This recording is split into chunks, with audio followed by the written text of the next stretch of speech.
we're back at the flower bed. I haven't got any further with the weeding. I've still got this little end patch to do. It's not very much, but yesterday I was out shopping and I saw 2 rather lovely roses, and I'm going to put them into the garden so that I can brighten things up a bit here. Don't know whether we'll get flowers this year, but never know our luck. So here, I think we've got quite a bare patch, so we're going to go here and put one in. They are, I'll show you, I've got a white one and a red one. So this is the red one, it's a Rosa Numa. It was only bought from,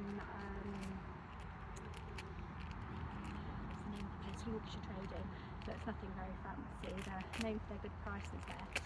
But we'll see how it goes. It may be fine, if not then it'll have to come out. But we've got instructions on the back. It says to stand it in water, but I'm not trying to do that. So we'll give it a good watering when it's in. It's all wrapped up at the moment. I could have done with scissors really, but you know. This is, I think, where you're learning to become a gardener. It's, you know, I see people who've been doing it for a long time, like my grandparents were very good at this sort of thing, and they had all the right stuff that came out with them to whatever they were going to do in the garden, all sort of prepared. It was all sort of neatly put away, and everything was just so well managed and looked so organised. And I kind of think that thing will come with time, you know. By the time I've got grandchildren, which is going to be for a while yet, I hope, you know, I'll be one of those people who brings everything out, knowing all what they're going to need, and also having confidence that you're going to put something into the ground and it's actually going to be in the right place, it's going to look good, and you're not going to think, oh, maybe that wasn't quite right, we're dropping a bit of soil here, but I don't think that's the end of the world. So one day, hopefully, I'll get there and I'll be like that. It's quite dry, this. But when I picked them up, I did check that they were looking quite healthy, and they are developing buds. And there we go, look. Oh, it does look very healthy actually. The roots look good. It's got buds coming on there. I need to cut this off. I can take that off carefully without doing any damage. See, this is again where gardening goes wrong, isn't it? So here we go. We're going to go. That's something growing there, but I'm not even sure what it is. I think we've got an empty patch here, because hopefully they'll get relatively tall. I think let's pick that bit of grass out. I think we'll be quite safe here. I bought myself a fork this morning as well, because I couldn't find my garden fork.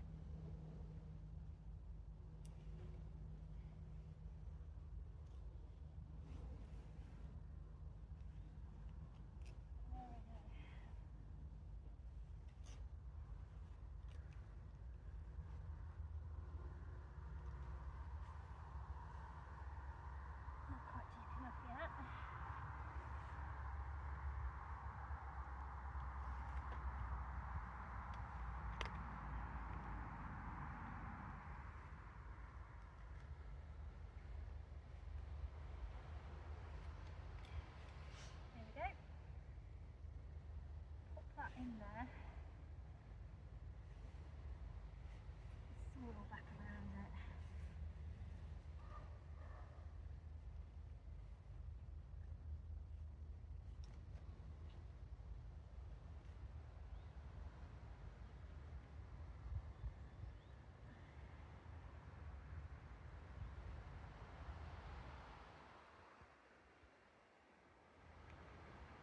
Very, very thorny this.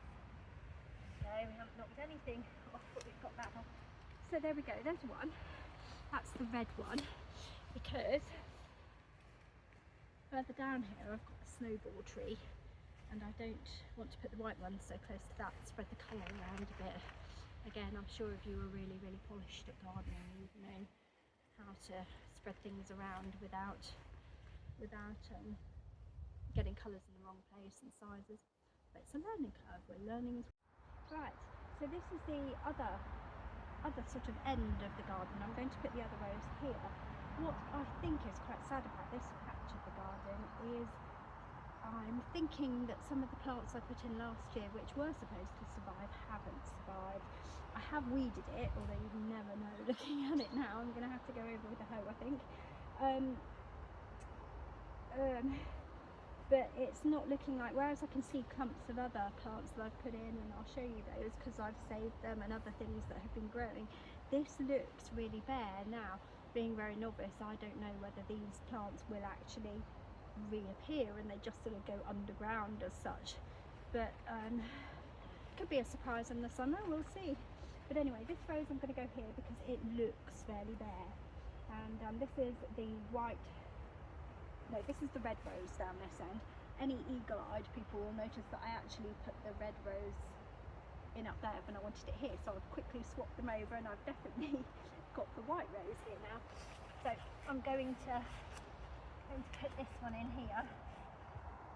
What I have noticed, and I'm not very up on roses, is I've heard about sort of grafting. I don't really understand the process, but it looks like these aren't sort of naturally growing. I don't know, so I suspect that's the cheaper version of doing something. Anyone can explain this system to me or send me a link to the right direction, that would be great. But these were cheap roses, and when I bought roses before, I have tended to go a little more expensive, so we'll see how long they last. And I think my mum's told me something about they can go back to sort of being wild roses if they're not properly done, so we'll have a look. The one I bought by the climber by the front back door is, I think that's a David Austin rose, and it has done remarkably well, even next to the sort of gravel, which I didn't think it would.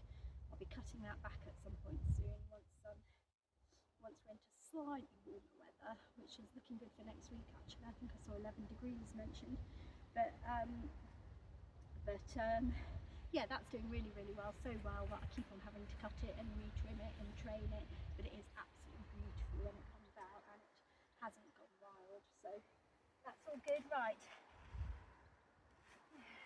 we're quite lucky here because the soil is actually really good. It's really solid soil, not too wet.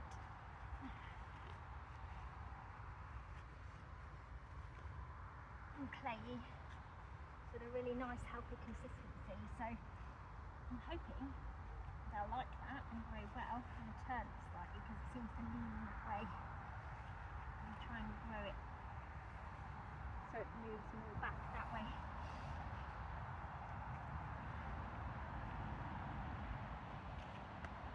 That needs water as well. See, second go was much better that time.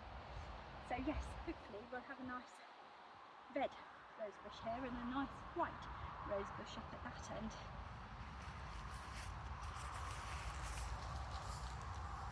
So I've had a bit of a weed of the garden while I've been out here. I did weed most of this. It's got this horrible little green plant that grows everywhere, and I don't quite know what it is, but it's definitely a weed, so I have to keep coming out and sort of re-hoeing it just to try and keep them down. But you can see there's clumps of flowers that I planted last year, also the carnations that I planted the year before, and I'm not entirely sure what some of them are, so I have to sort of leave them there and just wait and see while they decide what they're going to do. This one here, I think that was called a goldenrod. It had bright yellow flowers, but that is too far forward because there's something quite pretty with little red flowers behind it, so that needs moving back, so I'll have to look at doing that soon. Here is the crabapple tree that we're growing. This had some pretty flowers on it at the front here. Looks like grass, but actually it was quite pretty.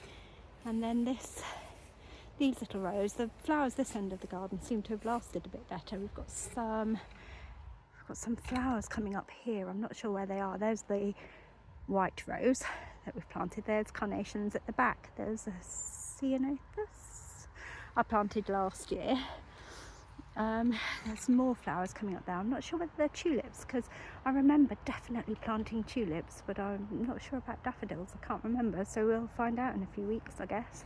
This here is a cherry tree, which should look quite pretty this year. I think it went in at the beginning of last year, so this year it's had time to grow a bit, and it looks like it's sort of beginning to make a bit of headway with growing for this year. I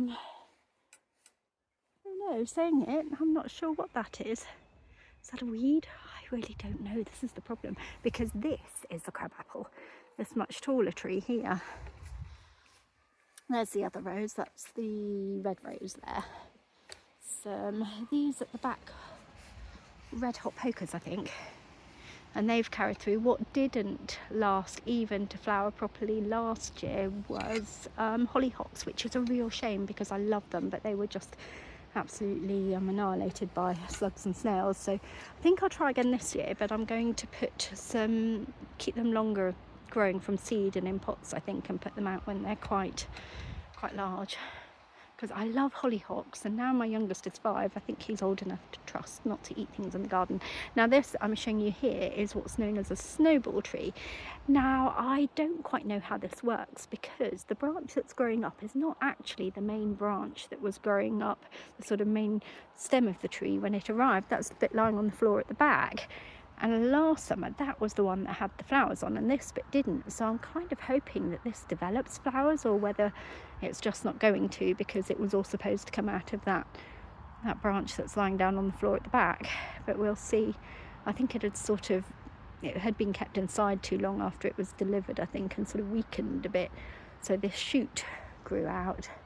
But that's actually doing really well. So I'm really hoping that that does bring those snowball blooms out, which is why actually I wanted to put the red rose down here, just to, otherwise we might have sort of 2 white things. Although saying that, I have no idea when this flowers, so it could be completely beside the point anyway, because it won't actually come out at the same time. Right, I'm going to get a watering can and water those 2 roses in. So you can see it's all weeded as well as it can be now. I think it's just going to be a case of hoeing over it when I can. It's a bit too damp at the moment, and the hoe's just cluttering up a bit, so I've just kind of mashed these weeds a little bit. But we'll keep going, and hopefully at some point they'll die off. We're hoping to get a first mow on the grass at the end of next week with the warmer weather, so that'll be nice. It'll all start looking a little nicer out here. Right, I'll say goodbye.